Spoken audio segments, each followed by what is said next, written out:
I've got to say I'm a little bit confused. I came through Whopper Dam Road a while ago when I was driving the Cruise SRI 6-speed manual, which was an absolute hoot on the dirt. What a champion effort that little vehicle is. But, well, I don't remember sugarcane for a start, so I guess maybe I really am lost. That's the great part about where I live in the world. There's little roads, dirt roads that go back and forth through forestry and national parks everywhere, dams. It's just, every time you get on the road, you never know where you're going to end up. Sometimes it's a dead end, but other times it's good. Alright, I've got a couple of other options.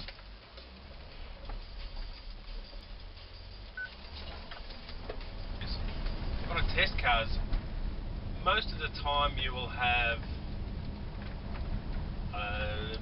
a moment, a turning point where the car has gone from somebody else's, I guess, to someone else. It takes on its own little, got its own little story that you've built between yourselves. That happened today with the Captiva 5LTZ.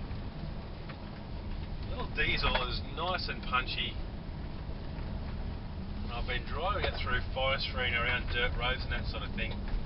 And it's funny because the theme of the story was going to be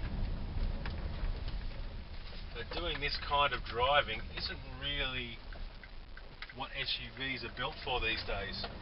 In fact, SUVs more and more are starting to head down the track of becoming minivans, and you know, it used to be that they were trying to be a mix between a car and an off-road vehicle, and it seems of late the balance has been moving back towards cars. And I mean, that's not a bad thing, because obviously the more car-like handling you have, the better handling, or the more safe the vehicle becomes. But at the same time, it's really starting to be more and more like a repackaged minivan. So the whole idea of the story for the Captiva 5 was going to be to take it in very light off-road conditions and just prove how much this type of vehicle doesn't suit that type of environment. And I took it out there, and I've had such a good time with it.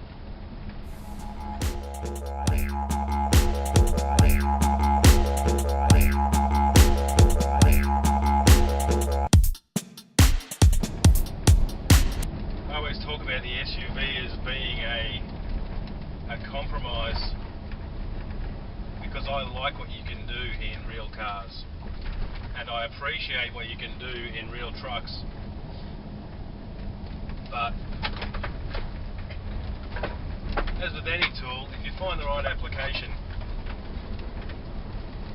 then you can appreciate its talent.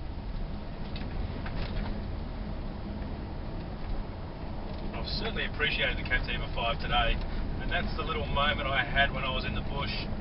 And it was roads kind of like this, but it was a bit wetter, a little bit slipperier, had a lot more clay in it.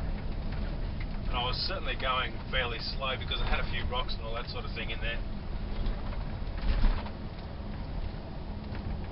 But it just clicked to me what this is actually good at.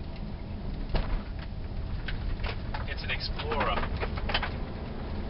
which suits me down pat, because I'm not a big fan of GPS or anyone telling me where to go, because I like taking the road less travelled. I like getting lost, and I like discovering.